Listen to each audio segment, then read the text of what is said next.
इनकी कहानी मध्यकालीन महाभारत से शुरू होती है। खाटू श्याम जी पहले बर्बरीक के नाम से जाने जाते थे। वे अति बलशाली भीम के पुत्र घटोत्कच और प्रागज्योतिषपुर वर्तमान आसाम के राजा दैत्यराज मूर की पुत्री कामकटन मोरवी के पुत्र थे। खाटू श्याम जी बाल अवस्था से बहुत बलशाली और वीर थे। उन्होंने युद्ध कला अपनी माता मोरवी तथा भगवान कृष्ण से सीखी। उन्होंने भगवान शिव की आराधना करके उनसे 3 बाण प्राप्त किए थे। इस तरह उन्हें 3 बाणधारी के नाम से जाना जाने लगा और दुर्गा ने प्रसन्न होकर उन्हें धनुष प्रदान किए जो उन्हें तीनों लोकों में विजय दिला सकता था। जब महाभारत का युद्ध कौरवों और पांडवों के बीच चल रहा था, जब ये बात बर्बरीक को पता चली तो उनकी भी इच्छा युद्ध करने की हुए। वे अपनी माता के पास गए और बोले, मुझे भी महाभारत का युद्ध करना है। तो उनकी माता बोली, पुत्र तुम किसकी तरफ से युद्ध करोगे? तब उन्होंने बोला, मैं हारे हुए की तरफ से युद्ध करूंगा।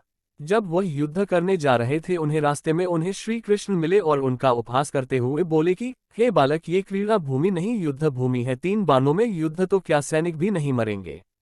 बर्बरीक बोले कि हे ब्राह्मण देव, ये बाण कोई साधारण बाण नहीं है। मेरे आराध्य भगवान शिव ने मुझे ये 3 अचूक बाण दिए हैं, इनसे मैं युद्ध को एक पल में समाप्त कर दूंगा।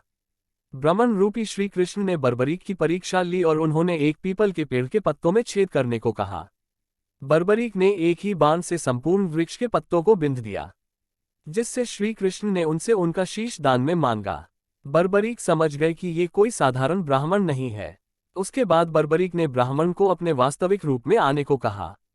अपने गुरु श्री कृष्ण को सामने देखकर बर्बरीक ने उनसे पूछा कि आपने ऐसा क्यों किया गुरुदेव? तत्पश्चात श्री कृष्ण बोले कि हे बर्बरीक, आज मुझे तुमसे गुरु दक्षिणा चाहिए थी, इसलिए मैंने ये सब किया। बर्बरीक ने कहा कि हे गुरुदेव, मेरा शीश तो आप ले लीजिए, किंतु मैं संपूर्ण महाभारत का युद्ध देखना चाहता हूँ। श्री कृष्ण ने वीर बर्बरीक के शीश को अमृत से सींचा और राहु के सिर के समान अजर अमर बना दिया।